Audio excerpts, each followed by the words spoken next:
शिव महापुराण की कथा संपूर्ण विश्व के कल्याण हेतु श्रावण के इस पवित्र महीने में भगवान देवाधिदेव महादेव की कृपा से, करुणा से, उनकी उदारता से एक बात अपने अंदर उतार कर रखना, जब कंपनी वाले खुश होते हैं तो आपको घूमने के लिए भेजते हैं, कहीं विदेश भेजते हैं, कहीं अन्य जगह भेजते हैं। एजेंसी वाले खुश होते हैं तो आपको कहीं भेजते हैं, और शंकर भगवान जब खुश होते हैं तो शिव महापुराण में भेजते हैं। शिव प्रसन्न हुए तो आप शिव पुराण तक पहुंचे। शंकर भगवान प्रसन्न हुए, मेरे ओघड़दानी शिव प्रसन्न हुए तो आप शिव महापुराण की कथा में बैठे हो। शिव प्रसन्न हुए तो आप शिव तत्व शिव पुराण सुन रहे हो। 72 वर्ष में पढ़ने वाला ये श्रावण का महीना जो सोमवार से प्रारंभ होकर सोमवार को विराम ले रहा है, और कितने भाग्यशाली हैं आप और हम सब कि उस श्रावण के महीने में भगवान देवाधिदेव महादेव की कृपा से आप और हम कथा का रस तत्व ग्रहण कर रहे हैं। यह मानकर चलो कि जैसे कंपनी प्रसन्न होती है तो आपको कहीं ना कहीं टूर पर भेजती है, कहीं ना कहीं एजेंसी वाले आपको भेज देते हैं और पूरी व्यवस्था वो करते हैं, वैसे ही मेरे भोलेनाथ जी ने आपके लिए ये पैकेज तैयार करा था। ये उसकी कृपा से हुआ। सुई में से तेल निकला, उसको रिफाइनरी में भेजा, रिफाइनरी में भेजकर 10 हट गए, तब केवल 90 बचे, 90 लीटर तेल बचा। उसी तरह हम भी जैसे पृथ्वी से तेल निकलता है, हम भी अपनी माता के गर्भ से निकलते हैं और शिव महापुराण की रिफाइनरी में जाकर क्लीन होने का प्रयास करते हैं।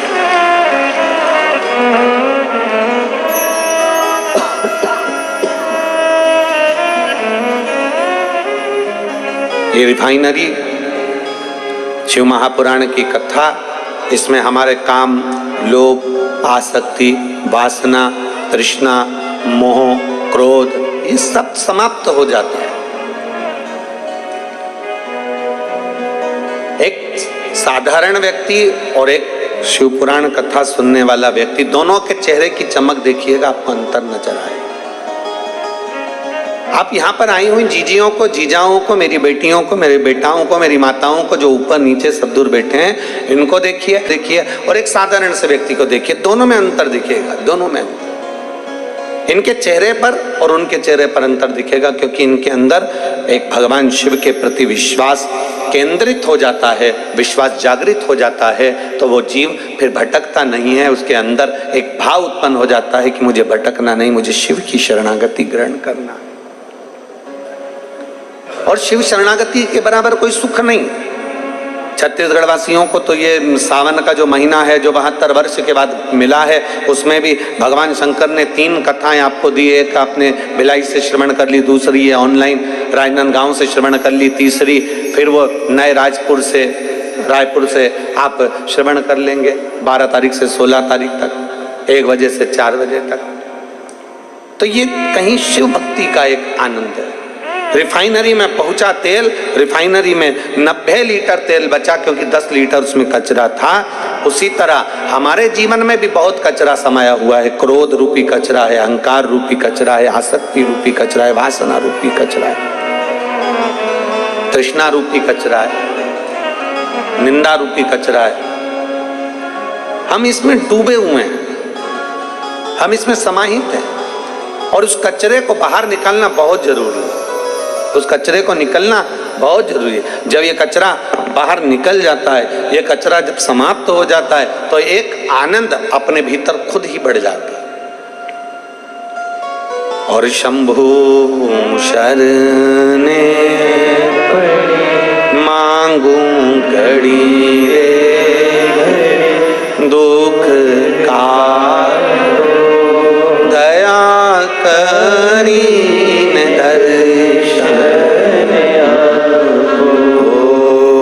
शंभु शरणे मांगू घड़ी रे, दुख का दया करी अपने भीतर के कचरे को हमें साफ करना होगा, हमारे अंदर के कचरे को हमें साफ करना होगा। और जब हमारे भीतर का कचरा साफ हो जाएगा, क्लीन हो जाएगा, तब निश्चित है कि भीतर, वो कहते हैं ना, वो एक लाइन आप लोग हमेशा गुनगुनाते हैं, हमने आंगन नहीं बुआरा कैसे आएंगे, अब तक गंदा पड़ा है द्वारा कैसे आएंगे। हमारे आंगन को हम नहीं बुआ रहे। आंगन से मतलब ये नहीं है कि आपने अपना घर नहीं बुआरा, घर में झाड़ू नहीं लगाई, पोछा नहीं लगाया, सब कुछ घर तो क्लीन रखा है, घर में तो पर्दे भी बदले हैं, घर में तो तुम बेडशीट भी बदलते हो, घर में तो रोज नूतन भोजन भी बनाते हो, घर में तो तुम रोज श्रृंगार भी करते हो, घर में तो तुम रोज नया नया कुछ करने का प्रयास करते हो। शिव महापुराण की कथा भी यही कहती है, जैसे घर में रोज पोछा लगाना जरूरी है, घर में रोज झाड़ू लगाना जरूरी है, घर में रोज सफाई करना जरूरी है, रोज नया श्रृंगार करना जरूरी है, रोज नई साड़ी कपड़ा वस्त्र आभूषण पहनना जरूरी है, उसी तरह अपने मन को भी प्रतिदिन नूतन करना जरूरी है, नया करना जरूरी है, भगवान का भजन करना जरूरी है। वो क्यों छूटे? और जब हमारे भीतर का अहम, हमारे भीतर का अहंकार, जब हमारे भीतर की आसक्ति, जब हमारे भीतर की तृष्णा, लोभ, ये सब समाप्त ही नहीं होता, तब तक परमात्मा मिल भी नहीं सकता। बहुत कठिन है महाराज। इसीलिए तो शास्त्र कहता है कि त्रेता में, सतयुग में यज्ञ से, अनुष्ठान से, साधना से, भजन से, आदिक तप साधना से प्रभु मिल जाते थे। पर कलयुग केवल एक ऐसा है कि जिसमें कलयुग केवल नाम धारा और सुमर इस कलयुग में केवल एक नाम की आधारशिला है। आप जितना भजेंगे, आप जितना स्मरण करेंगे, उतना आपको सुख का अनुभव हो जाएगा। पर दिक्कत तो यही है ना कि व्यक्ति जपता तो है पर छलबस जपता। भगवान का नाम जपता जरूर है, ऐसा नहीं कि संसार में कौन नहीं जपता। आप पूरे जाकर देखो, बड़े बड़े तीर्थों में देखिए, बड़े बड़े नदियों के तट पर देखिए, बड़ी बड़ी नदियां, तालाब, सरोवर, कुंड, बावड़ी, मंदिर, देवालय, शिवालय, और आपके नगर में भी जाकर देखिए, सारा भरा पड़ा है। लोग बहुत प्रेम से भगवान का नाम जप रहे हैं। कोई भगवान का राम नाम जप रहा है, कोई कृष्ण नाम जप रहा है, कोई शिव नाम जप रहा है, कोई देवी का नाम जप रहा है, उसकी मर्जी पड़े वो जप रहा है, जिस भाव से उसको जप।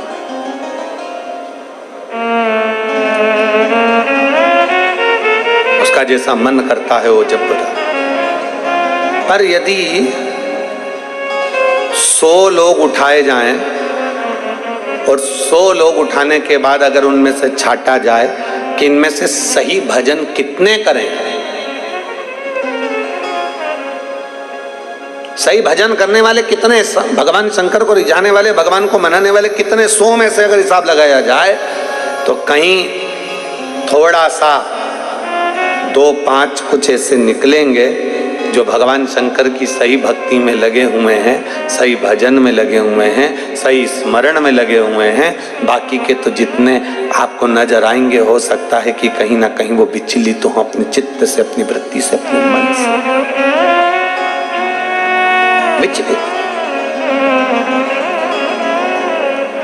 कहीं अगर भगवान शिव की कृपा आप पर हुई है, भगवान शंकर की करुणा हुई है, आप शिव मंदिर तक जा रहे हैं, आप शंकर का गुणगान कर रहे हैं, आप शंकर जी के मंदिर में 1 लोटा जल समर्पित कर रहे हैं, आप भगवान देवादिदेव महादेव को रिझाने का प्रयास कर रहे हैं, तो ये मान कर चलो कि कहीं शिव तत्व की बड़ी कृपा हुई है आप पर। और मैंने तेरे ही भरोसे बाबा, तेरे ही भरोसे हवा बिच उड़ती जागी, बाबा डोले तो छड़ी ना में कटी जागी, भोले मैं तेरी बदल, शंभू मैं तेरी बदल। हम शिव की शरणागति कितनी ग्रहण कर। तारकासुर असुर हुआ, जिस तारकासुर ने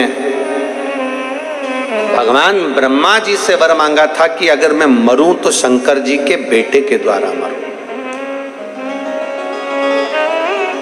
शिव के पुत्र के द्वारा। मांगने वाला भी अगर मांग रहा है और वो भी असुर, राक्षस, और असुर भी मांग रहा है तो क्या मांग रहा है कि शंकर के पुत्र के द्वारा मरूं। इंद्र ने तारकासुर से जाकर पूछा था ये प्रश्न कि तूने ऐसा वर क्यों मांगा, तूने ये वर क्यों मांगा? मतलब शंकर भगवान समाधि में लीन है और वो उनकी शादी नहीं होगी इसलिए तू मरेगा नहीं, तूने इसलिए मांगा। शंकर भगवान विवाह नहीं करेंगे और उनका औलाद नहीं होगी, तूने इसलिए मांगा। तारकासुर कहता है इंद्र तू मुझे समझ नहीं पाएगा, तू मुझे जान नहीं पाएगा। इंद्र के मन में संशय रह गया, वो संशय लेकर इंद्र ब्रह्मा जी के पास चले गए और ब्रह्मदेव से फिर उन्होंने अपना संशय इंद्र ने कहा कि तारकासुर मांग रहा है कि मैं शंकर भगवान के पुत्र के द्वारा मरूं। मतलब तारकासुर ये जानता है कि शंकर की समाधि नहीं टूटेगी, शंकर जी विवाह नहीं करेंगे, विवाह नहीं करेंगे तो औलाद नहीं होगी, संतान नहीं होगी, पुत्र नहीं होगा, तो ये मरेगा नहीं। या तो इसलिए मांगा उसने या कोई और कारण हो सकता है। भगवान ब्रह्मदेव ने तुरंत इंद्र से कहा इंद्र तेरी बुद्धि छोटी है, तेरा चित्त छोटा है, इसलिए तू श्रेष्ठ नहीं देख पा रहा। तारकासुर ने भगवान शंकर से उनका पुत्र के द्वारा मरना इसलिए मांगा क्योंकि तारकासुर शंकर भगवान का भक्त है, बस सामने प्रकट नहीं करता पर दिल से शिव की आराधना करता है और वो चाहता है कि शंकर जी की शादी हो जाए, शादी होगा तो संतान होगी और संतान होगा तो मेरा वध होगा, वो हित चाहता। कई लोग यही कहते थे बेटा नहीं है बेटियां अपने घर चली जाएगी, कौन संभालेगा? ऐसा नहीं है, आपकी सोच गड़बड़ है, आपके विचार गड़बड़ है,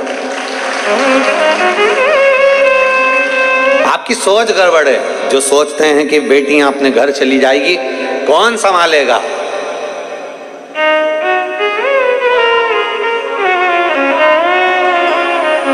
जिसका कोई नहीं उसका तो शिव है यारो, क्यों विचार कर? शंकर की आपको स्मरण में होगा भगवान कृष्ण की कथा का कि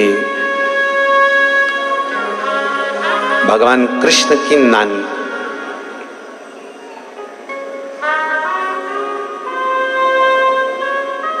भगवान कृष्ण की नानी यशोदा जी की मां,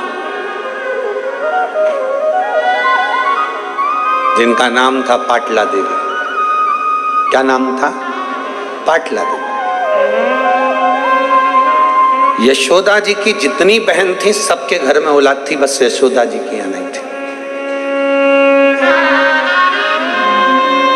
यशोदा जी की जितनी बहन थी सबके घर संतान थी, पर यशोदा जी की यहाँ नहीं। अवस्था भी हो गई थी यशोदा जी की बहुत, पर पाटला देवी के मन में बहुत खलबली मचती थी, मेरी एक बेटी और उसके घर औलाद।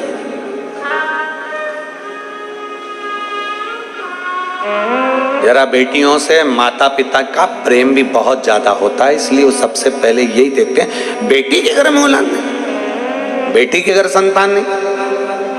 पाटला देवी को, यशोदा जी की माता को यह बात खलती थी कि मेरी बेटी अब उम्र हो गई है, अब उसके घर औलाद नहीं होगी, पर मेरा विश्वास कहता है कि मेरा महादेव उसको औलाद जरूर दे।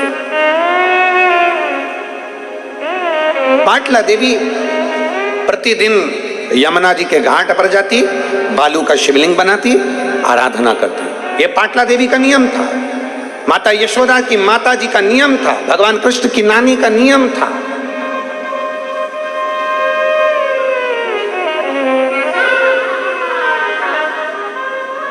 यमुना जी के घाट पर जाती और बनाती शिवलिंग, पार्थिव शिवलिंग का पूजन करती, आराधना करती, चाकरी करती। एक दिन पाटला ने पार्थिव शिवलिंग को बना तो लिया पर विसर्जन ही नहीं करा, ले शंकर जी को विसर्जन नहीं करा। और पार्थिव का नियम है प्रदोष के दिन संध्या काल में रात्रि को हो सकता है, शिवरात्रि के दिन रात्रि को हो सकता है, पर बाकी के दिनों में चाहे सोमवार हो, मंगलवार हो, बुधवार हो, गुरुवार हो, शुक्रवार हो, शनिवार हो, बाकी के दिन अगर आप पार्थिव बना रहे हो तो रात्रि होने से पहले उसका विसर्जन होना जरूरी है। और शिवलिंग पार्थिव, पार्थिव का मतलब ये होता है कि पार्थिव लिंग बनाना, पार्थिव शिवलिंग बनाना, उसका चेहरा नहीं बनाया जाता। पार्थिव में कभी भी आंख, नाक, मुख ये कुछ नहीं बनाया जाता। पार्थिव मतलब पार्थिव, शिवलिंग मतलब शिवलिंग।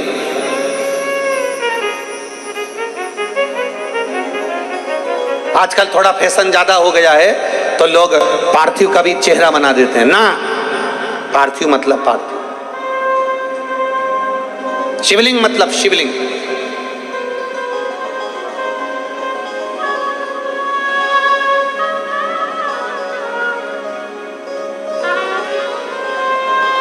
अब फैशन में लोग बनाने लगे, वो अपनी जगह पर शास्त्र जो कहता है, शास्त्र के अनुसार, शास्त्र में कहीं वर्णन नहीं आया कि आप शिवलिंग का, आप पार्थिव का कहीं मुख बनाओ कि नाक बनाओ कि आंख बनाओ। पार्थिव मतलब पार्थिव, शिवलिंग मतलब शिवलिंग।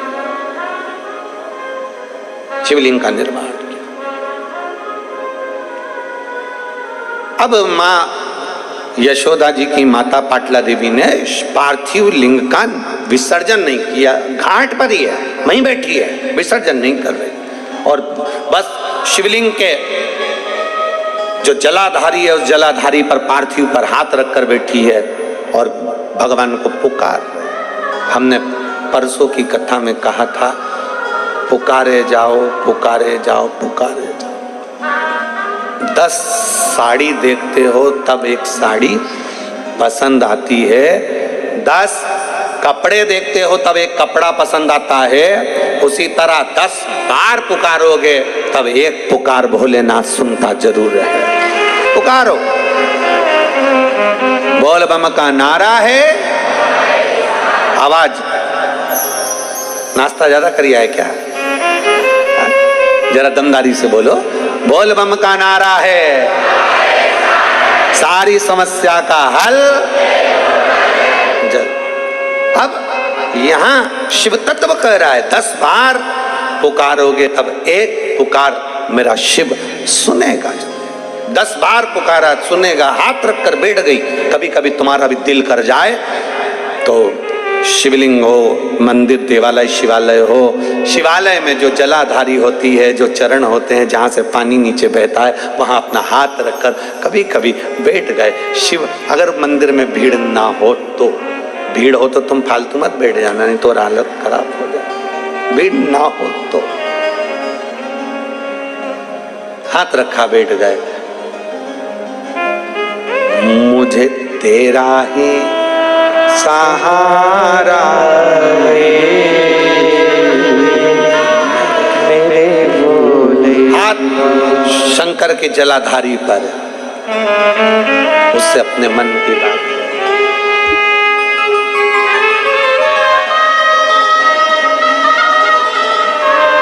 मैंने तुम्हें ही पुकारा,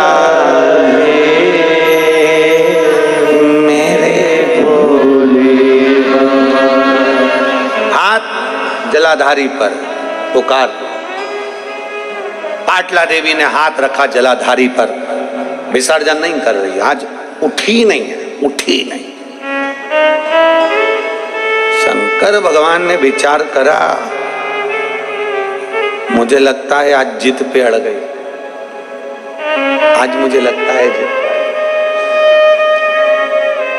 कभी कभी बच्चा मचल जाता है ना, तो माँ और बाप उस बच्चे की बात को फिर थोड़ा ना थोड़ा स्वीकार करते हैं। मचल गया, कभी कभी रोज रोज मचलेगा तो फिर झाड़ू से झुड़ भी दिया जाएगा। कभी कभी जरा शब्दों पर जाना चाहिए, शब्दों का स्मरण करना चाहिए। कभी कभी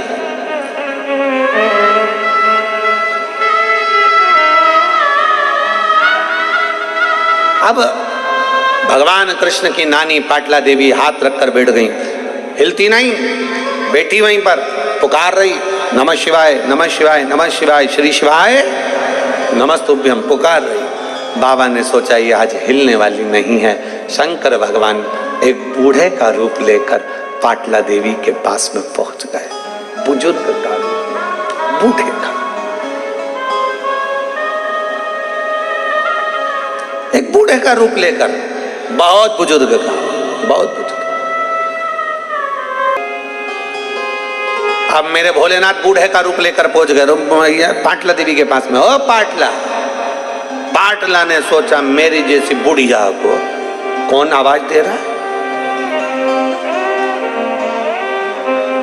मेरे पति बुलाते थे तो यशोदा की मां कहते थे, आज मेरा नाम पाटला।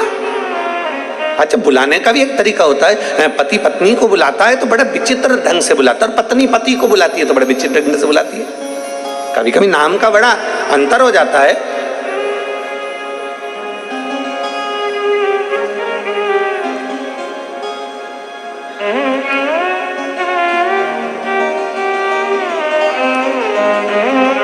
बड़ा नाम का अंतर है। अब एक बार की तो कथा है, इंदौर में हम कथा कर रहे थे, और इंदौर में जब बहुत साल पहले, बहुत साल पहले की बातें, लगभग हो गए होंगे 20-22 साल पहले, अपना पैलेस में कथा चल रही थी। और वहाँ कथा चलते चलते तो आरती पहले हम जय जगदीश हरे की गा रहे थे, तो इधर आरती करने वाले जो बाजू में खड़े थे और हम बोलते जय जगदीश हरे, पास में खड़ी एक माँ बोलती जय कल्लू के पिताजी हरे। वो जगदीश नाम ही नहीं ले। अब आरती तो पूरी हो गई पर ध्यान हमारा भटक गया, उसकी ओर गया। और आरती पूरी होने के बाद जब वो बेलपत्र तुलसी दल लेने के लिए आई तो हमने उनसे पूछा, हम जगदीश हरे बोल रहे हैं, तुम कल्लू के पिताजी हरे, ऐसा क्यों? आपकी क्या जगन्नाथ जी से कोई लड़ाई है? कहती नहीं, उनका नाम है। हमने कहा किनका? उनका। कभी कभी नाम का बड़ा अंतर पड़ जाता है। भारत में माताएं, कई माताएं, आजकल तो खैर लोग नाम से पुकारने लगे, पर भारतीय नारी पति का नाम। एक गांव में एक सर्वे करने वाले आए, और गांव में सर्वे करने वाले आए और सर्वे करने वालों ने पूछा, आते से सब घर के दरवाजे बजाते बजाते एक घर पर गए जहां उसका पति नहीं था, पत्नी अकेली थी, पत्नी बाहर आ गई। आते से पूछा क्या है? पति भी घर में है नहीं। पत्नी ने पूछा कौन है? हम सर्वे वाले। अच्छा, जरा तुम्हारा नामांकन सर्वे करना है, बोलो क्या पूछना है, बताओ तुम्हारा नाम क्या है? उसने बता दिया मेरा नाम बिमला है। अच्छा, फिर बच्चे कितने हैं? कि 4 बच्चे हैं। नाम बताओ। उनका नाम बता दिया। पति भी है, उसका नाम? अब सर्वे वाले बोले नाम बताओ, बताती नहीं, शर्माने लगी, बोली नहीं। सर्वे वाले बोले हम डबल से नहीं आ सकते, अपने पति का नाम बताओ। घर में बच्चे नहीं, स्कूल गए, कौन से पूछे, क्या करे? नेम प्लेट भी नहीं लगी। अब करे तो करे क्या? बताओ अपने पति का नाम। उसने कहा देखो मैं बताऊंगी पर तुम समझ जाओगे क्या? हाँ समझ जाएंगे, बता। तो क्या 3 गंजी और 3 गंजी कितनी हो गई? 3 गंजी और 3 गंजी कितनी हो गई? सर्वे वालों ने कहा 3 गंजी 3 गंजी। हाँ 3 गंजी 3 गंजी तो 6 गंजी, मतलब 6 गंजी। 3 गंजी 3 गंजी मतलब 6 गंजी। अच्छा, पति का नाम छगनजी है। पत्नी फिर शर्मा के इशारा करी, आज नाम कैसे बोल? आज पाटला देवी को लगा कि पाटला नाम बोला, ये बड़ा विचित्र, मतलब इतना पाटला नाम बोलने के लिए सामर्थ्यता चाहिए। कौन बोल दिया? किसने पुकारा है? शिव जी आवाज लगाए वृद्ध के रूप में, पाटला, ओ पाटला। पाटला ने जो पलट कर देखा कोई बुजुर्ग है। पाटला को गुस्सा आया। पाटला ने सोचा, माता पाटला ने विचार किया, बताओ मैं अच्छी खासी शंकर जी से प्रार्थना कर रही थी और ये बुढ़ा यहाँ बुजुर्ग यहाँ आ गया, और मेरे पूजन करने में तो मेरा पति भी मुझे नहीं उठने देता, बोलता ही नहीं। उसको मालूम है पति को भी कि उठने वाली तो है नहीं, तो पहले ही चाय बनवा लो, दूध बनवा लो, जो करना पहले। अगर ये पूजन में बैठ गई तो नहीं उठे। और कई माताओं की आदत रहती है, पूजन में अगर बैठी हैं और अगर कहीं बहू बेटा पोता पति जो भी कोई है वो अगर कुछ थोड़ा बहुत भी छेड़ देना तो इसको बड़ा गुस्सा आता, बड़ा क्रोध। पर क्रोध नहीं करना चाहिए। पर पाटला मेरे को पुकारा, कौन पुकार रहा है? जो पलट कर देखा एक बुजुर्ग थे, डंडा टेकते टेकते आ रहे थे। पाटला ने पूछ लिया, बाबा क्या चाहते हो? बाबा कहते हैं बहुत भूख लगी है, बहुत बहुत। बाबा भूख? हाँ, बहुत तेज भूख लग रही है। हाँ ठीक है बाबा। पाटला उठी, शंकर भगवान को जो नैवेद्य लगाया था वो पाटला ने शिव जी के सम्मुख में दे दिया। शंकर भगवान ने कहा, पाटला तेरी बेटी यशोदा से कहना सावन के महीने की जो श्रावणी आए, सावन के महीने की जो पूर्णिमा आए, सावन के महीने की जब श्रावणी आए, श्रावण की उस श्रावणी के दिन यशोदा अगर प्रेम से संत साधु जन को, गुरु जन को अगर भोजन कराएगी तो उसके घर में औलाद जरूर आएगी। कहो यशोदा से।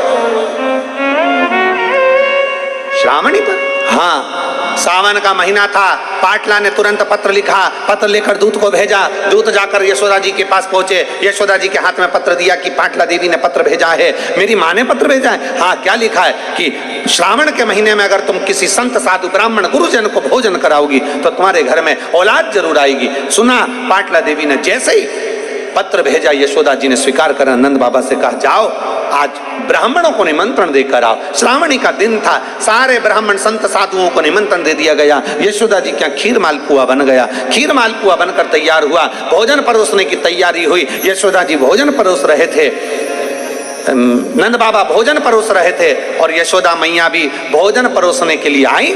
तो इतना लंबा पल्लू यशोदा जी डालकर, हाथ में चुड़ला, कमर करधनिया, पांव पैजनिया, यशोदा जी इतना गहरा पल्लू ऊपर से लेकर नीचे तक पल्लू कर कर खीर परोसने के लिए आ गए। अब मालपुआ परोस रहे थे नंद बाबा और खीर परोस रही यशोदा मैया। खीर परोस रही यशोदा जी।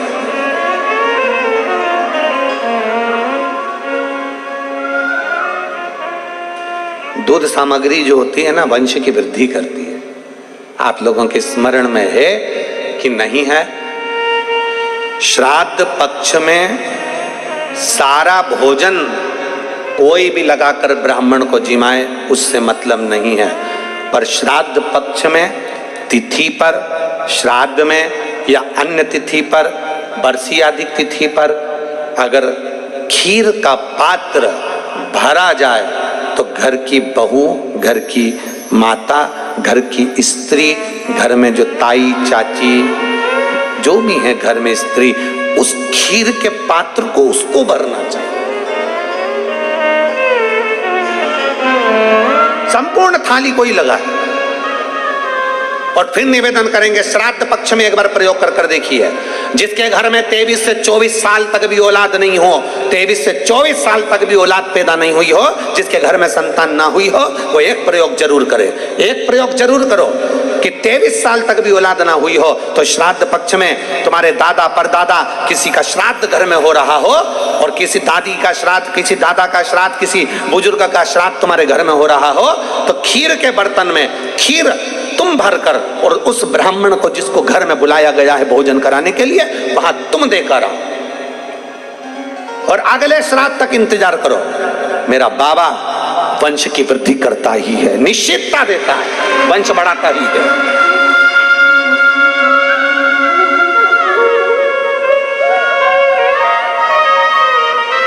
तीन तिथियां हैं, तीन तिथियां जिसमें महादेव को दूध जरूर चढ़ाना चाहिए। तीन तिथियां, और दूध कौन सा? हर कोई सा दूध नहीं, गौ माता का दूध लेकर, भले एक चम्मच, हम ये नहीं कहेंगे कि तुम गौ माता का दूध नहीं मिले तो तुम एक चम्मच दूध भी हो, छोटा सा 2 बूंद दूध भी हो, पर गौ माता का हो, गौ सेवा में लीन होने वाले, एक बूंद भी हो लिया, भले चम्मच भर हो, 2 बूंद का हो। 3 तिथियां हैं, पहला प्रदोष, दूसरी शिवरात्रि, और तीसरे नंबर पर आती है सोमवार की अष्टमी। ये 3 तिथियां ऐसी हैं जिसमें 2 बूंद भी दूध अगर हम शंकर भगवान को समर्पित करते हैं तो अपना घर बच्चों की किलकारियों से कम नहीं होता, वो भराता ही है, वंश बढ़ता ही है। वंश बढ़ाने का एक सर्वश्रेष्ठ तरीका, एक विश्वास के साथ, एक भरोसे के साथ, एक दृढ़ता के साथ जब हम शंकर को भजते हैं और तेरी कृपा बिना नहीं रे एक भी अणु लेते हैं श्वास, तेरी कृपा से तनो तनो। बखान क्या करूं मैं रातों के ढेर का, चपटी भभूत में खजाना कुबेर का।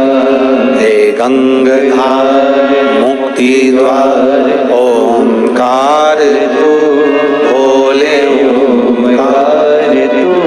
आयो शरण तिहार शंभु तार तार तू। कहो यशोदा से श्रावण के महीने में संत ब्राह्मण साधु जन गुरुजन का भोजन कराए।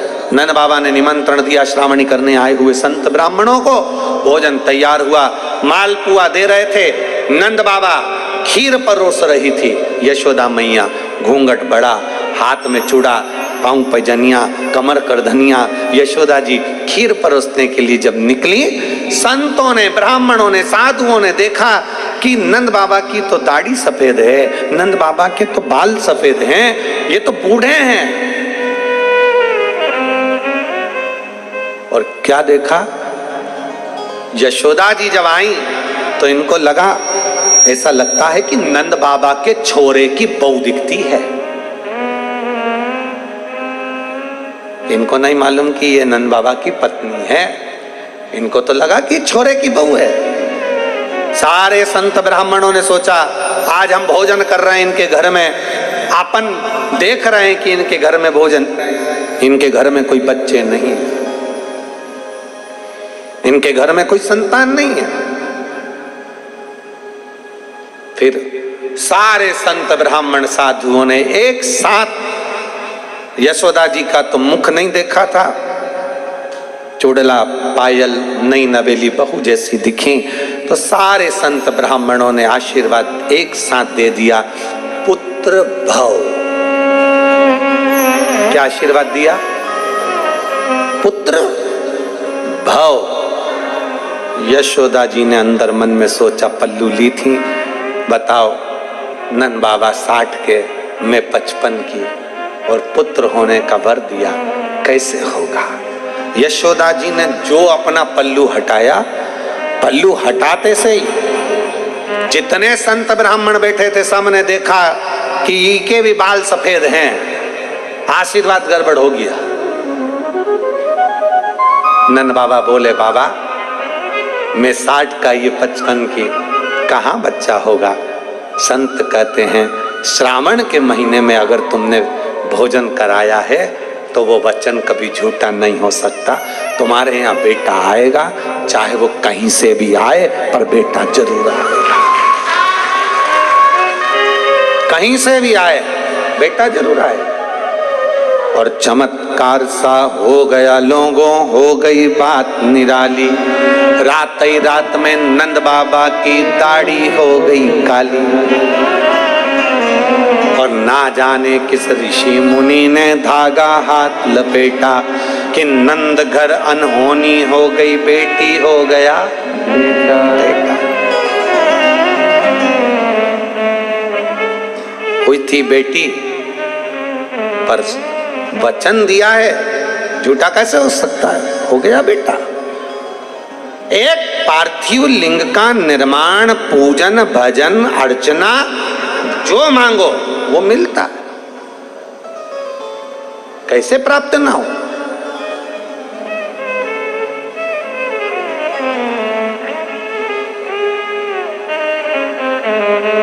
सब बराबर होना चाहिए, बेटा है बेटी है सब बराबर है,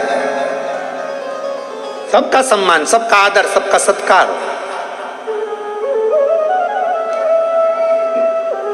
शिव कथा कर रही है, भगवान शंकर का चरित्र कर,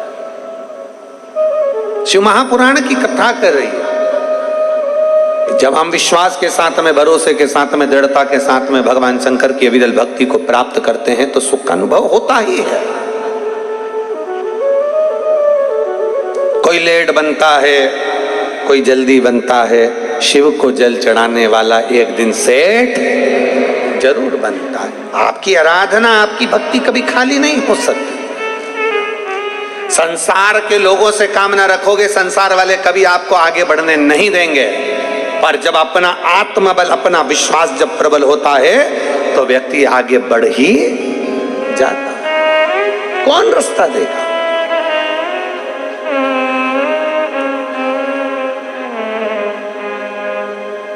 गाड़ी चलाते हो? अरे बोलो तो जम के। चलाते हो? बाजार में जाते हो?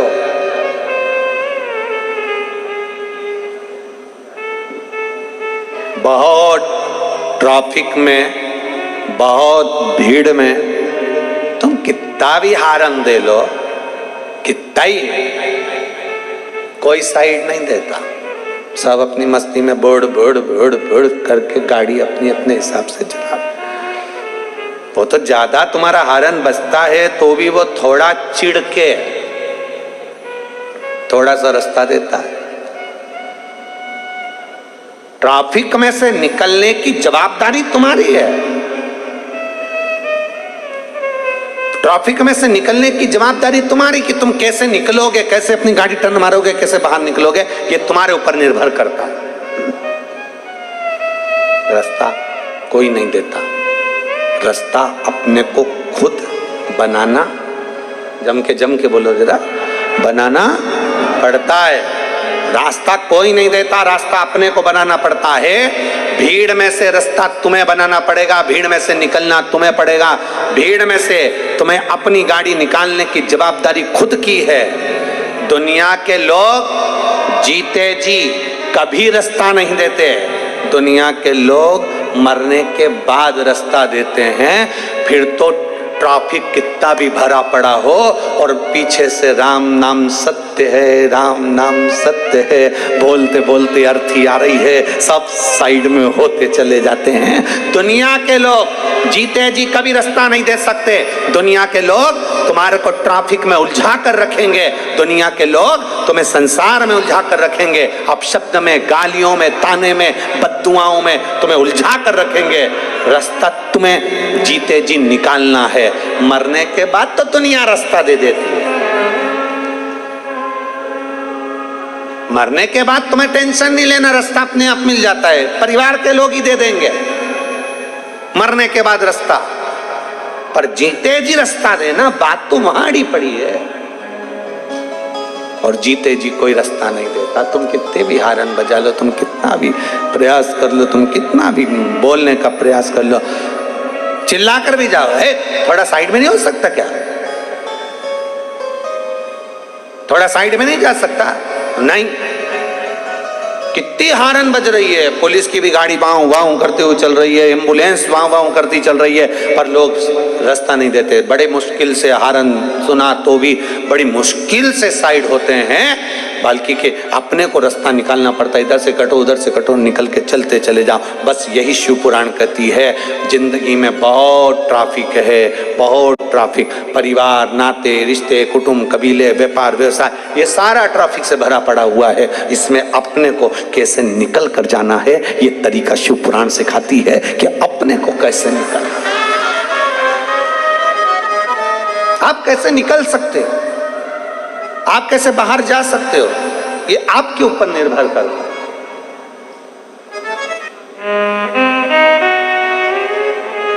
अपने को कैसे बाहर जाना है, ये अपने ऊपर निर्भर करता है। और महाराज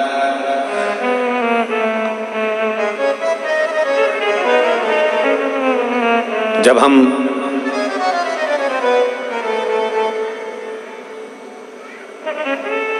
शिव स्तुति में लगते हैं तब मेरा भोलेनाथ कहीं ना कहीं हमें मार्ग देता ही है। कहीं ना कहीं मेरा ओगड़दानी मार्ग जरूर देता है। वो कहते ना कि मंदिर जाती गोरा को, अरे मंदिर जाती गोरा ने त्रिपुरारी मिल गयो। मंदिर जाती गोरा को त्रिपुरारी मिल गयो और भोला जादू करियो रे, भोला जादू करियो रे, भोला जादू करियो रे, भोला जादू करियो रे। एक आराधना में, एक शिव भक्ति में, एक भगवान शंकर की अविरल भक्ति में, ये आपके ऊपर निर्भर करता है कि आप कैसे बाहर निकले। जीते जी तो कोई आपको रास्ता नहीं देगा, मरने के बाद जरूर रास्ता दे देंगे, पर जीते जी का गारंटी। अपना रास्ता अपने को बनाना है, अपने को अपना स्वयं आगे बढ़ते चले जाना है, अपना रास्ता बनाते हुए आगे आगे निकलते हुए चले जाना। भगवान का नाम लेते जाओ, शिव नाम लेते जाओ, भगवान शंकर का गुणगान करते जाओ और आगे बढ़ते चले जाओ। अगर हमारे भीतर ये शिव भक्ति है, हमारे भीतर भगवान शंकर का गुणगान हम कर रहे हैं, हम भगवान शिव की अविरल भक्ति में डूबे हुए हैं, भगवान शंकर का नाम जाप कर रहे हैं, या भगवान शिव को एक लोटा जल चढ़ा रहे हैं, ये हमारा आज का पुण्य नहीं है, ये हमारे पूर्व का कोई अच्छा कर्म हुआ होगा, तो शंकर भगवान ने अपने देवालय, शिवालय और कथा तक हमको बुला लिया। जैसे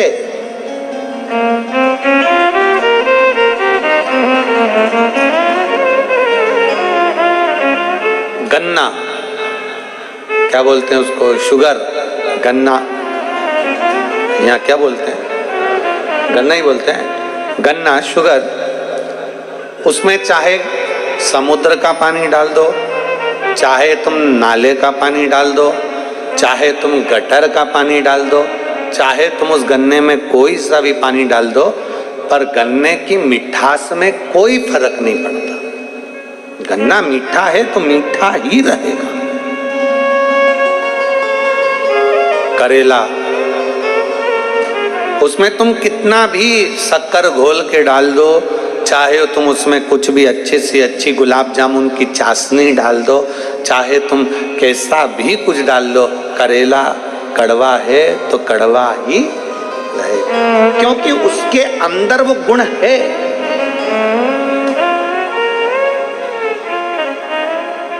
उसके अंदर वो भरा हुआ है, उसका आज का गुण नहीं, उसका पैदाइश गुण है। अब गन्ना किसी भी पानी को डालो पर वो मिठास कम नहीं करता, करेला में कैसा भी पानी डालो पर वो कड़वाहट कम नहीं करता।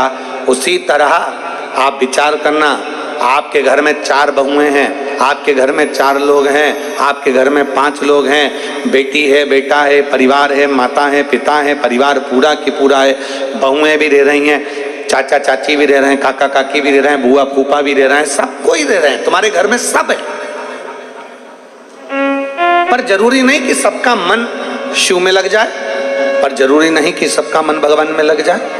कोई कोई ऐसा होगा घर के अंदर जो शंकर के मंदिर तक भी जाएगा, जल भी चढ़ाएगा, शंकर का गुणगान भी करेगा, शिव स्मरण भी करेगा।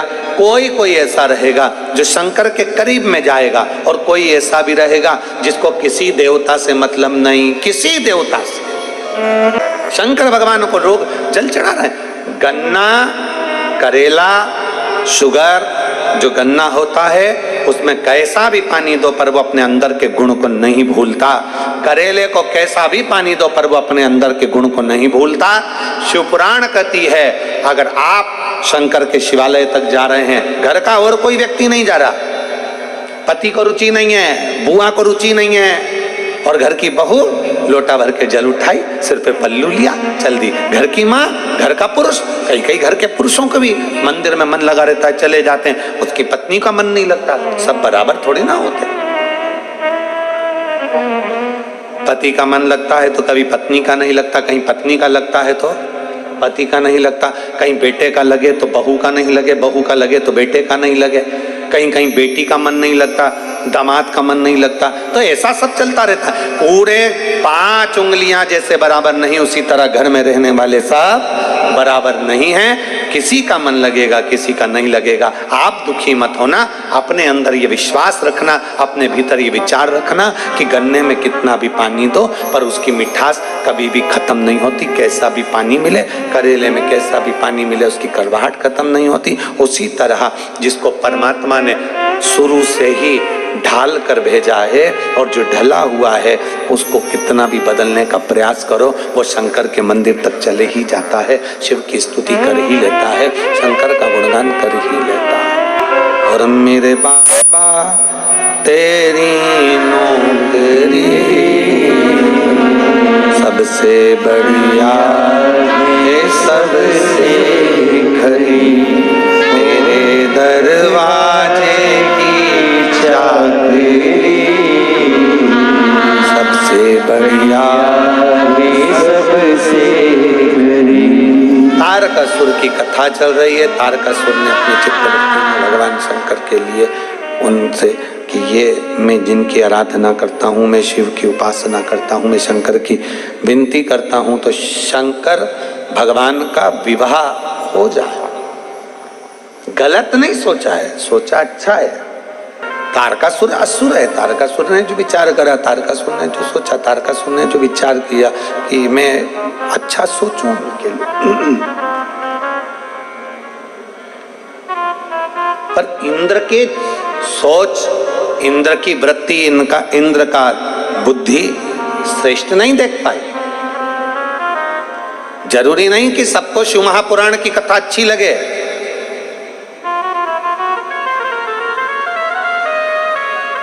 कोई जरूरी नहीं है कि सबको भगवान शंकर से रुचि उत्पन्न हो जाए। छोटे कपड़े पहनने पर कोई आपको टोकेगा नहीं, फिल्म देखने पर आपको कोई टोकेगा नहीं, मॉल में घूमने से आपको कोई टोकेगा नहीं, गाड़ी तेज चलाने से आपको कोई टोकेगा नहीं, सारी दुनिया में एंजॉय करते भी लोगे कोई नहीं टोकेगा, लड्डू खाते हुए कोई नहीं टोकेगा, पानी पूरी खाते हुए कोई नहीं टोकेगा। पर एक दिन आपने सोमवार के दिन मस्तक पर तिलक लगा लिया, गले में रुद्राक्ष की माला पहन ली, सुंदर धोती बांध ली, एक तन पर गमछा ले लिया तो 50 लोग आपको टोकते हुए मिल जाएंगे। बताओ, ये भी ढोंगी बन गया, इसने भी ढोंग चालू कर। हंसेंगे लोग, ताना कसेंगे लोग, पर क्या किसको रोइए, जम के बोलो जरा, चादर तान के सोई। आग लगे बस्ती में, अपन रो मस्ती में। गलत चीज डालोगे ना तो लोग तुम्हारी तारीफ करेंगे, बहुत बढ़िया, बहुत बढ़िया, बहुत बढ़िया, बहुत बढ़िया। वस्त्र छोटे से डाल दिए, लोग तुम्हारी तारीफ करेंगे, क्या बढ़िया, क्या बढ़िया, क्या बढ़िया। पर जैसे ही तुमने धर्म की ओर आगे बढ़े हो, जैसे ही तुम सत्कर्म की ओर आगे बढ़े हो, जैसे ही तुम भगवान की अविरल भक्ति की ओर आगे बढ़े हो, तब लोगों के तैयारी में बैठना कि सारे मैसेज तुम्हारे अच्छे नहीं होंगे, कुछ तुम्हारे को ताना भी दिया जाएगा, कुछ तुमको कोसा भी जाएगा, कुछ तुमको अपशब्द कहा जाएगा। क्यों? क्योंकि भगवान की जो पथ है, भगवान का जो रास्ता है, भगवान की भक्ति का जो मार्ग है, थोड़ा ये कठिन मार्ग है, कठिन मार्ग। जरा विचार करिएगा। आप गलत कार्य करिए, आपका सब तारीफ करेंगे। गलत कार्य की हर व्यक्ति तारीफ करता, पर अच्छे कार्य की तारीफ होना बहुत कठिन। भगवान का पथ बड़ा कठिन पथ है। मीराबाई भगवान के पथ पर चली, जहर का प्याला मिला, शेर के सामने छोड़ दिया, नाक का पिटारा मिला, मीराबाई ने अपना पथ नहीं छोड़ा। अब शब्द कहे मीराबाई को ताने पर ताने दिए गए। और गुरु भी कौन मिला मीराबाई को? गुरु कौन मिला मीराबाई को? चमड़े का जूता बनाने वाले चर्मकार श्री रविदास जी, संत शिरोमणि श्री रविदास जी। और मीरा संकोच नहीं करती थी, मीराबाई से कहा, तूने गुरु क्या बनाया? गुरु क्या बनाया तूने? मीरा, तूने संत रविदास जी को गुरु बना लिया? अरे मीराबाई कहती है कि आज मुझे गर्व है कि संत रविदास जी को मैंने गुरु बनाया है, क्योंकि वो साधारण गुरु नहीं है, वो चमड़े धोने के बर्तन में से भी गंगा को प्रकट कर लेता है, तो वो साधारण नहीं हो सकता। ये लोग कहते हैं ना, मन चंगा तो कठोते में गंगा। ये कहां से चालू हुआ? संत रविदास जी से। संत रविदास जी महाराज ने, मीराबाई कहती है, गुरुदेव मैं आपके लिए गंगा के घाट पर मैं आपके लिए आश्रम बना देती हूँ, मैं आपके लिए कुटिया बनवा देती हूँ, मैं आपके लिए महल बनवा देती हूँ। आप मेरे गुरु हो, मैं आपको गंगा के घाट पर ले जाकर बिठा देती हूँ। संत रविदास जी कहते हैं, मीरा मुझे गंगा के घाट पर जाने की क्या जरूरत, गंगा तो खुद यहाँ आ जाती है। गुरुवर, गंगा और यहाँ? हाँ, गंगा यहाँ? हाँ। पानी पिलाऊं तुझे गंगा का? जिस बर्तन में चमड़ा धोते थे जूता बनाने का, उसी बर्तन में हाथ जोड़कर कहा, गंगा मैया मुझे पानी पीना है, पिला दीजिए। हीरे की चूड़ी जड़ा हुआ हाथ उस बर्तन में से निकल कर बाहर आया, जिसमें जल भरा हुआ एक कलश था। रविदास जी ने जल लिया, मीराबाई को दिया, और भी लोग बैठे थे उनको दिया। कुछ कुछ ऐसे भी बैठे थे जो संत रविदास जी से चिढ़ते थे, उन्होंने जल नहीं पिया, कठोते से निकला, चमड़ा धोने के पात्र में से निकला, गंदे पानी में से निकला। कई कई ऐसे थे जिनको गंदगी नजर आ रही थी, पड़ा। कई कई ऐसे थे जिनको गंदगी नजर आ रही थी। अच्छा देखो ना, प्रयास करो कि अच्छा दिखे। और कई कई थे, अरे चमड़े के बर्तन में से जल निकला, हम नहीं पी सकते, कई लोगों ने छोड़ दिया। और मीरा और कई ऐसे थे जिन्होंने पी लिया। रविदास जी ने बाद में कहा, मीरा ये साधारण गंगा का जल नहीं था, एक संत द्वारा विनय कर कर गंगा का बुलाया गया जल था। इसलिए मीरा, मेरा वचन है, तुझे कोई दुनिया में मिले या ना मिले, पर जब तेरा शरीर छूटेगा तो तेरी बॉडी, तेरा शरीर मिलने वाला नहीं है। तू द्वारिकाधीश में समा जाएगी और द्वारिकाधीश तुझ में समा जाएगी।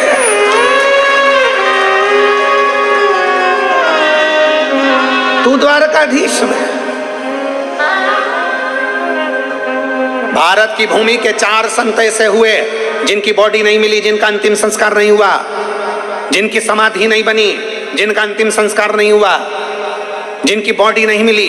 भारत की भूमि के 4 संत थे। पहले नंबर पर रामकृष्ण परमहंस, जिनकी बॉडी नहीं मिली, मरने के बाद जिनका शरीर नहीं मिला, प्राण छूटने के बाद जिनका शरीर नहीं मिला।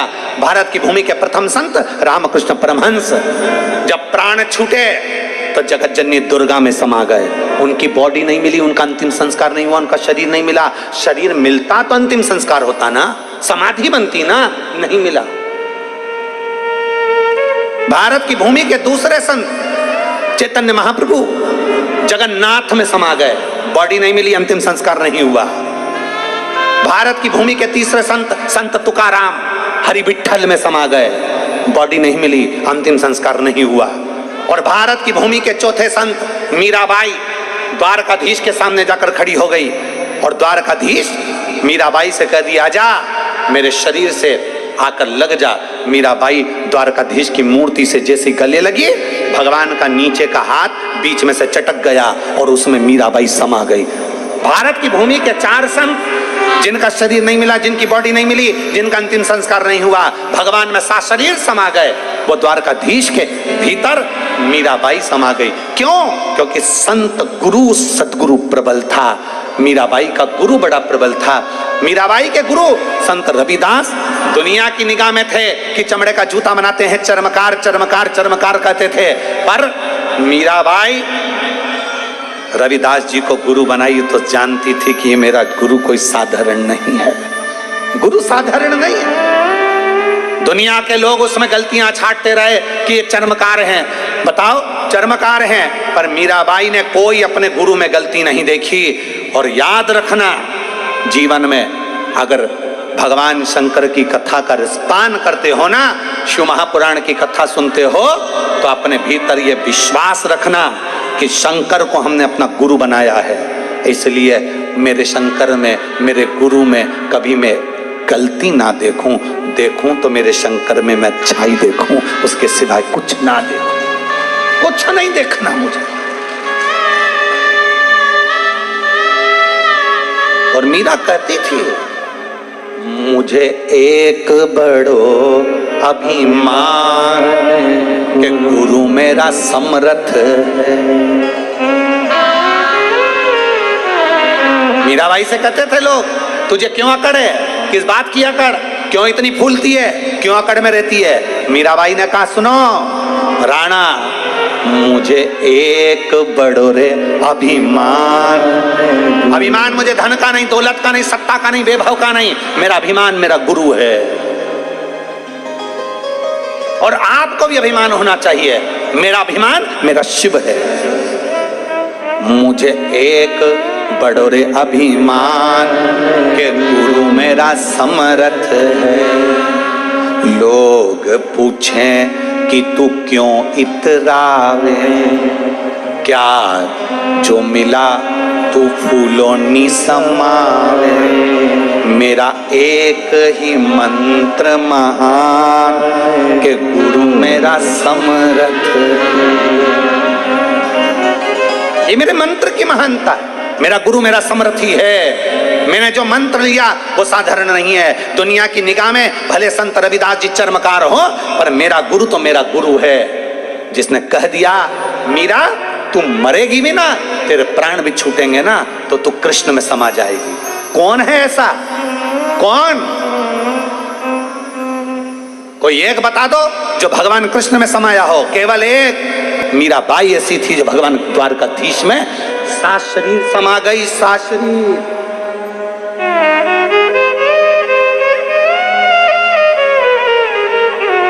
उसका विश्वास दृढ़ था, उसका भरोसा दृढ़ था। हम विश्वास कहाँ करते हैं? हमें तो लोगों ने कह दिया, किसी ने कह दिया, बताओ चंदन का तिलक लगा लिया, तुम तो ये बन गए, तुम तो वो बन गए, तुमने तो गमछा पहन लिया, तुमने तो रुद्राभिषेक कर लिया, तुमने तो ये कर लिया। दुनिया ताना देगी, दुनिया अपशब्द कहेगी। क्या मीराबाई को अपशब्द नहीं मिले थे? क्या मीराबाई को ताने नहीं मिले थे? क्या मीराबाई को गाली नहीं मिली थी? इतना अपशब्द मीराबाई को कहा गया, पर मीरा मीरा थी। उसकी चित्त वृत्ति अपने भगवान के चरणों में, गिरधर गोपाल के चरणों में और अपने गुरु के चरणों में लगी रही।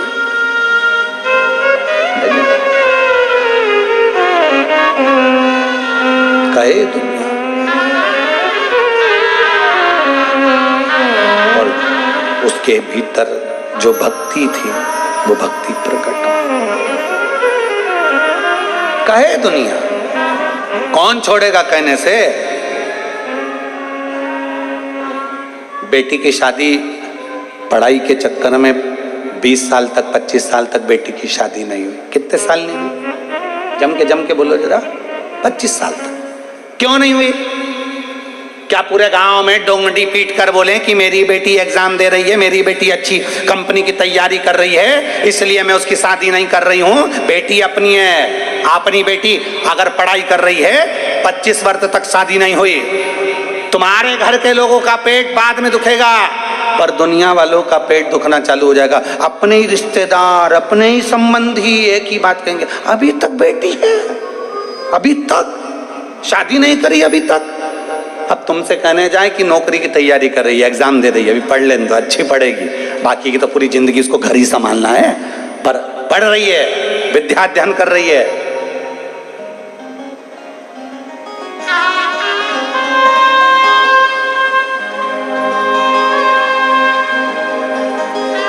पढ़ लेगी तो थोड़ा अच्छा रहेगा, उसके लिए जीवन अच्छा रहेगा, पर नहीं, खल रहा है, खल रहा।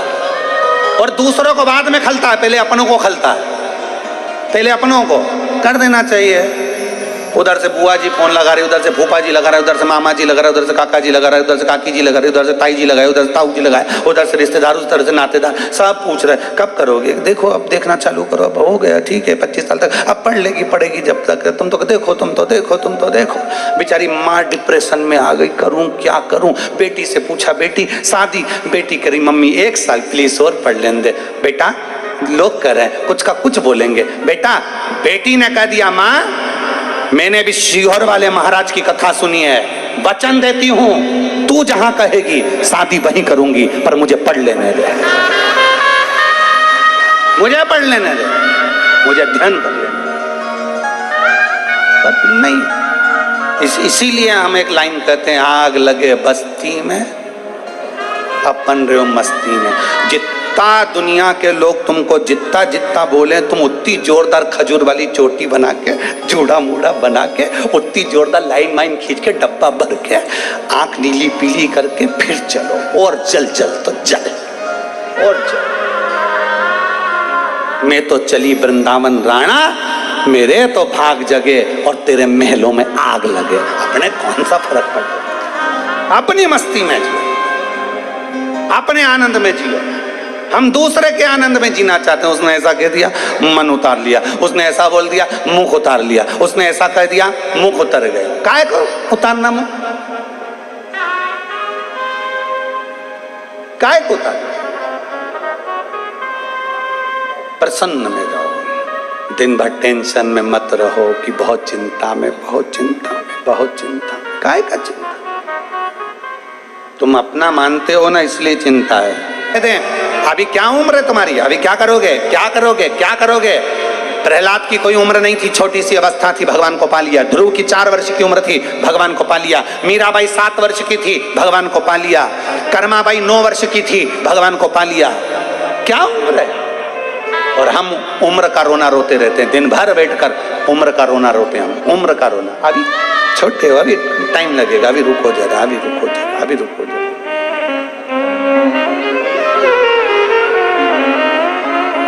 कोई कितना ही टोके, कोई कितना ही अपशब्द कहे, तुम्हारी मर्जी है। बच्चे तुम्हारे हैं, तुम्हारे बच्चे हैं। अपने बच्चों को क्या पढ़ाना और कैसे पढ़ाना और कब शादी करना, ये तुम्हारे ऊपर निर्भर करता है। दूसरे पर अपने बच्चे नहीं है। अपने बच्चों को कितनी एजुकेशन देना है तुम पे निर्भर करता है। अपने बच्चों को क्या संस्कार देना है तुम पर निर्भर करता है, दूसरे के बच्चे नहीं है। जब बच्चे हमारे, खिला हम रहे, पिला हम रहे, पाला हमने, गोदी में हमने रखा, बड़ा हमने किया, पहनाया हमने, घुमाया हमने, तो दूसरे के कहने पर क्यों अपने बच्चों की लाइफ खराब करें? बच्चे हमारे, पढ़ा हमने, बड़ा हमने किया, गोदी में हम रखे, इंजेक्शन लगवाए तो रात भर हम जागे, और बुआ जी ने कह दिया, फूफा जी ने कह दिया, मामा जी ने कह दिया, काका जी ने कह दिया। बच्चे उनने पाले थे, बच्चे तुमने पाले। उनकी एजुकेशन का ध्यान तुम्हें रखना, उनकी आगे बढ़ने की अग्रणता का ध्यान तुम्हें रखना, कोई दूसरा नहीं रखेगा। दूसरों ने कह दिया तुम्हारा बेटा ऐसा, दूसरों ने कह दिया तुम्हारी बेटी ऐसी, और तुमने मान लिया? नहीं, अपने भीतर वो विश्वास होना चाहिए, मेरे संस्कार। वो एक लाइन आती है, तूने मेरा दूध पिया है, तू बिल्कुल, आगे आगे तुम बोलो, तू बिल्कुल मेरे जैसा है। अपने संस्कार अपने बच्चों में आना चाहिए। बच्चे हमारे, गर्भ में हमने रखा, पूजन हमने उसके लिए कितने जप तप अनुष्ठान करे, उसकी लाइफ हम बनाएंगे। दूसरे के कहने पर लाइफ नहीं बनती है, अपनी प्रबलता में लाइफ बनती है। दुनिया के लोगों को लगता है बहुत काम है रे, कितना पैसा आ रहा है, कितनी दुकान चल रही है, कितना पैसा आ रहा है, कितनी एजेंसी, कितना सामान, कितनी ड्यूटी, कितना पैसा, कितना पैसा, कितना पैसा। अरे पूछो, जो दिन रात एक कर रहा, दिन रात,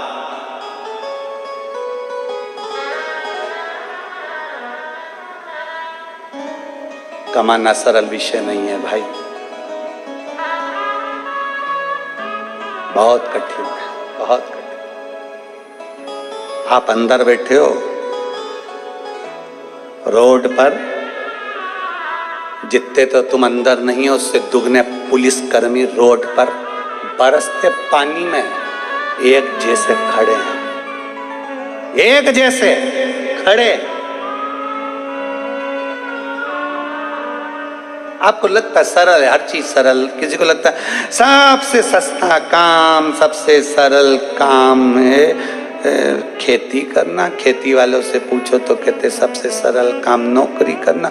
नौकरी वालों से पूछो सबसे सरल काम है भैया दुकान डाल लो। दुकान वालों से पूछो तो कि सबसे सरल काम है भैया चाय का ठेला लगा लो। चाय के ठेले वालों से पूछो तो कि सबसे सरल काम है भैया अपन तो मिश्रा जी जैसे कथाकार बन जाओ। सबसे सरल काम है। और कोई मिश्रा जी से तो पूछे, मिश्रा जी से पूछे कोई कि आपकी जिंदगी और मिश्रा जी की जिंदगी में कितना अंतर है, जरा आप पूछें। खूब प्रेम से ठेले पर खड़े होके पानी पतासा खा रहे, कोई तुम्हारा वीडियो नहीं बना रहा। 2 मिनट मिश्रा जी निकल तो जाए, 2 मिनट तो निकले। ट्रेन में वॉशरूम के लिए भी जाते हैं तो 4 कैमरे चालू रहते, इंतजार ही करते, अभी निकलेंगे महाराज, अभी निकल।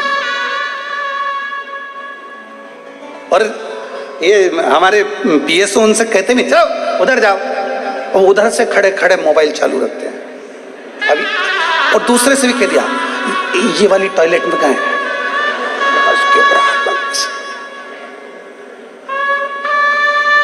कोई पूछे?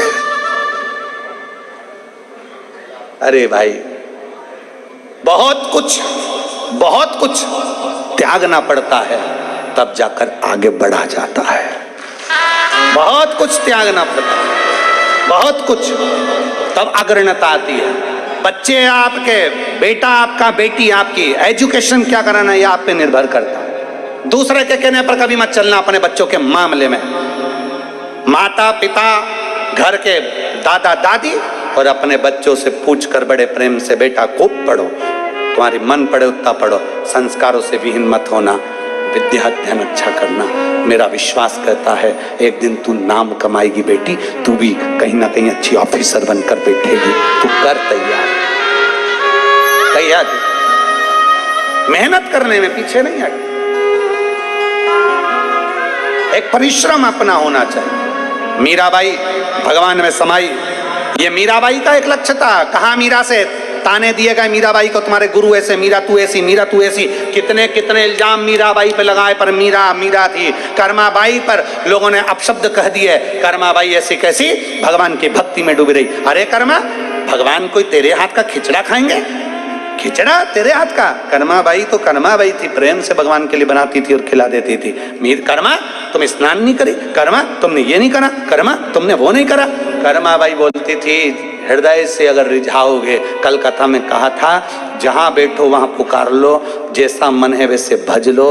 दिखावे से शंकर प्रसन्न नहीं होता, भगवान दिल से प्रसन्न होता है, मन से प्रसन्न होता है। उसको रिझाने का तरीका केवल आपका हृदय,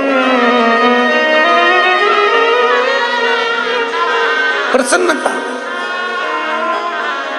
कोई रास्ता नहीं देगा, मार्ग आपको बनाना है। ट्रैफिक में से आपको निकलना है, ट्रैफिक में से निकलने की आदत डालिए। दुनिया के लोग अपशब्द कहेंगे, अपशब्द का ट्रैफिक है। गालियां देंगे, गाली का ट्रैफिक है। ताने देंगे, ताने का ट्रैफिक है।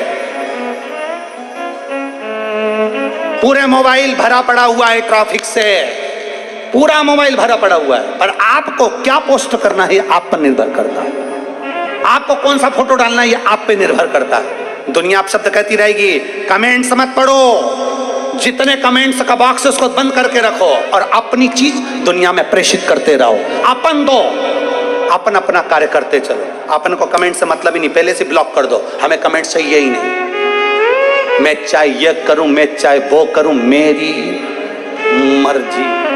कमेंट्स का बॉक्स बंद करके रखो और अपनी फोटो खुद डालो। अपने को जो करना है वो करो। हम दुनिया के कहने पर थोड़ी ना चलेंगे, जो हमारी मर्जी होगी वो हम करेंगे। हम शंकर के भक्त, हम ओघड़दानी के भक्त, हम शिव की आराधना करने वाले। अपनी चित्त वृत्ति में चलो,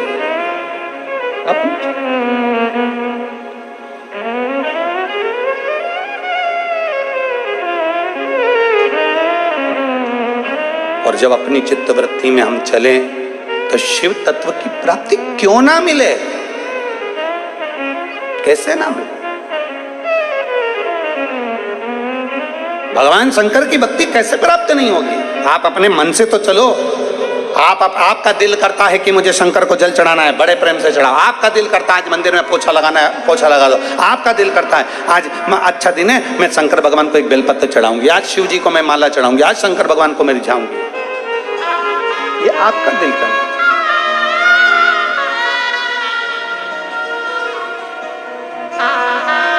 तुमरुका जी ने चंचुला देवी को कथा कही। चंचुला देवी का पति प्रेत योनि में था। एक संवाद तुमरुका जी ने चंचुला देवी को प्रसंग सुनाया सोमेश्वर भगवान का, सोमनाथ भगवान सोमनाथ। सोमनाथ का संवाद सुनाते हुए कहा कि चंद्र आसक्तियों में डूबने वाले थे, पर जब शरीर में काया का रोग बढ़ गया तब चंद्र आसक्ति से परे हो गए। अरे सावन महत्तम सुना है कभी आप लोगों ने? श्रावण के महीने का महत्तम, सावन का महत्तम क्या है? क्या महत्व है श्रावण का? केवल पार्वती जी ने पूजन करी उतना महत्व है कि श्रावण का? कांवड़ियों ने कांवड़ चढ़ाई, क्या केवल उतना महत्व है कि श्रावण का? श्रावण का महत्व क्या है उसको हम जाने। केवल पार्वती जी और शंकर जी के प्रसंग से ही श्रावण नहीं है। एक चंद्र को जो डूबे हुए थे अन्य में और काया का रोग हो गया, तब शिव याद आए। काया का रोग होने पर फिर शिव याद आए। शरीर में जब कष्ट आता है, कहां जाऊं, किससे कहूं, डॉक्टर ने बता दिया, तब भगवान याद आते हैं। शिव महापुराण की कथा कहती है पहले से ही एक लोटा जल चढ़ाते रहो ना, शरीर अच्छा है, जाते रहो शंकर जी के सामने, जाते रहो शिव के पास, एक लोटा जल समर्पित कर दो। काया का रोग हुआ, देव ऋषि नारद ने कहा कि शिव की आराधना करें, शिव की आराधना।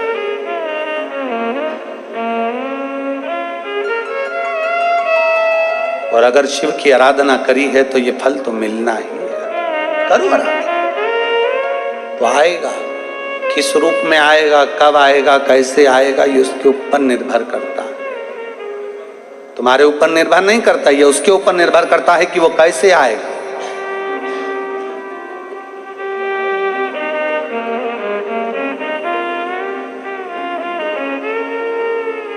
कल एक लड़का कह रहा था, गुरुदेव कोई मेरे साथ में बुरा करता है तो मेरा बदला लेने का बड़ा मन करता है, ले लूं क्या? तो हमने कहा ले ले, उसमें क्या दिक्कत।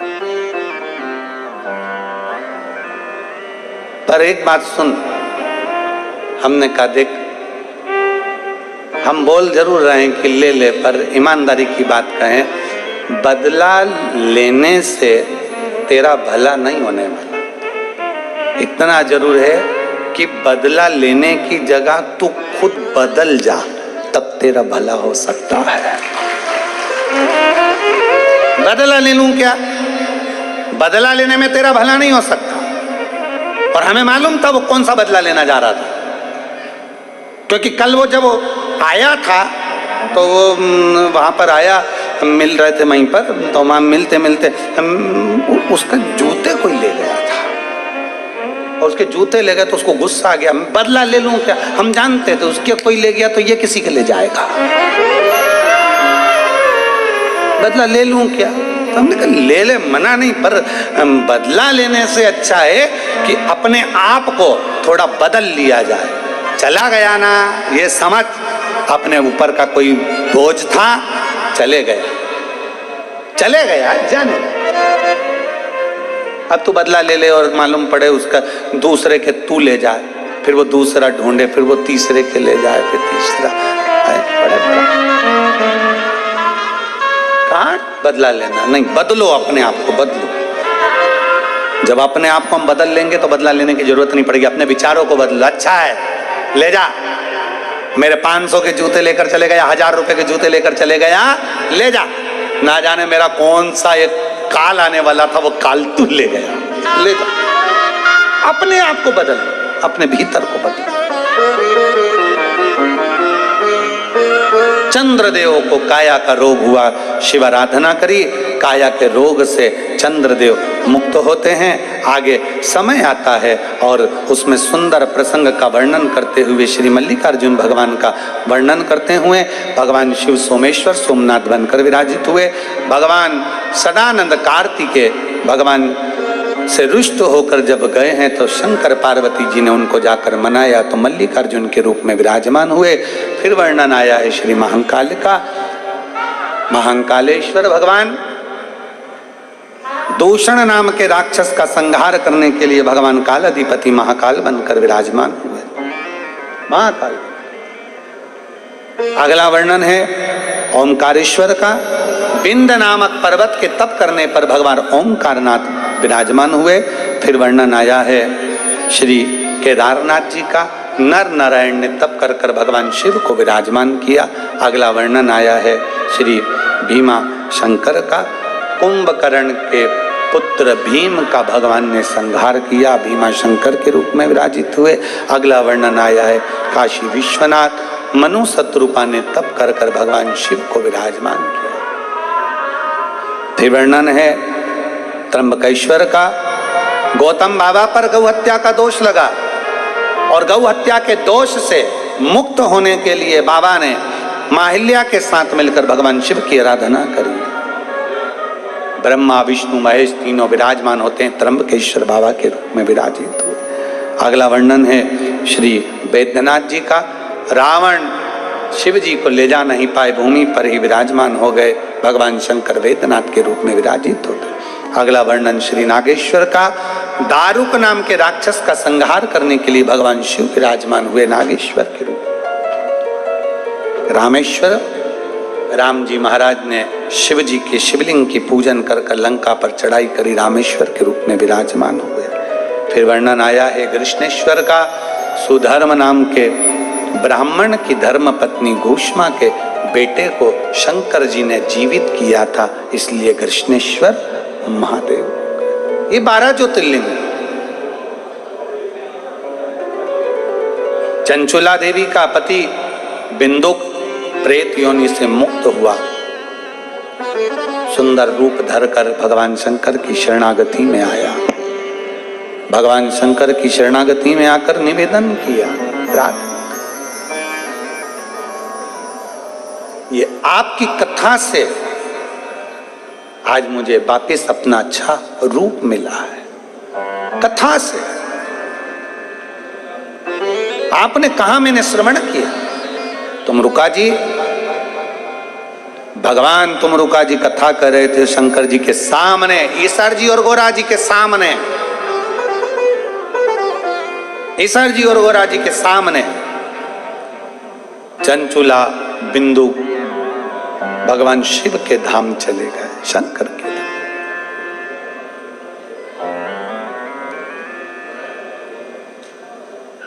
शिव के नाम का स्मरण करते करते श्री शिवाय नमस्तु,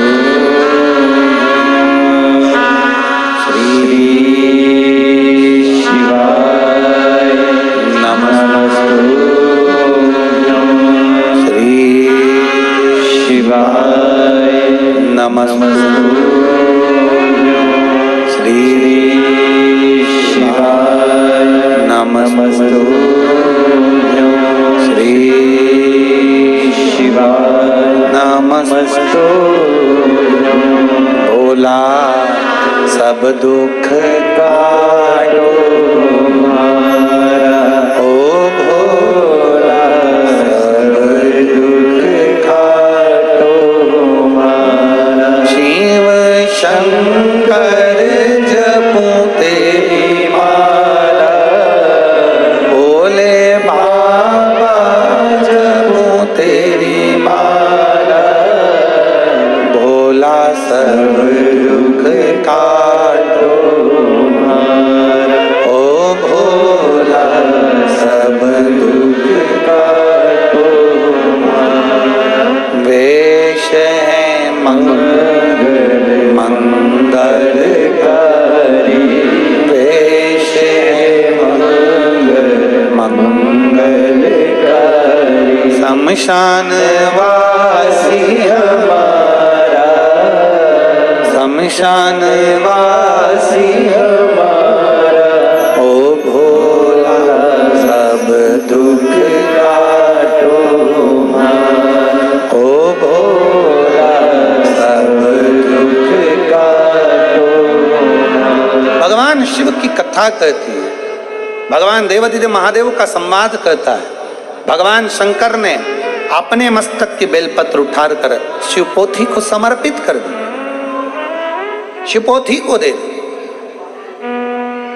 कभी बन सके अपनी जिंदगी में शिव महापुराण की कथा को, जितने लोग बैठकर कथा को श्रवण कर रहे हैं, बाबा से प्रार्थना करना, बाबा आप हमारी झोली खुशियों से ऐसी भरना कि जब हमारे क्षेत्र में शिव महापुराण की कथा हो तो एक बेलपत्री के बराबर हम भी सहयोग प्रदान कर सकें। ऐसी कृपा करना कि हम भी जिंदगी में एक बार शिव महापुराण के कथा के यजमान बन सकें। ऐसी कृपा करना कि हम भी अपनी जिंदगी में एक बार कथा करवा सके। ऐसी करुणा आप करिए। तेरा नाम कुबेरेश्वर महादेव है, तो कुबेर को भी, एक चोर को कुबेर बना सकता है तो दुनिया का भंडार तू भर सकता है। तेरा नाम त्र्यंबक है, दुनिया के रोग को तू मिटा सकता है। तेरा नाम सोमेश्वर है, सारी दुनिया के लोगों की काया तू ठीक कर सकता है। तेरा नाम केदारेश्वर है, दुनिया के लोगों को ऊंचाई तक पहुंचाने का कार्य तेरा है। संपूर्ण जगत का कल्याण तू कर सकता है।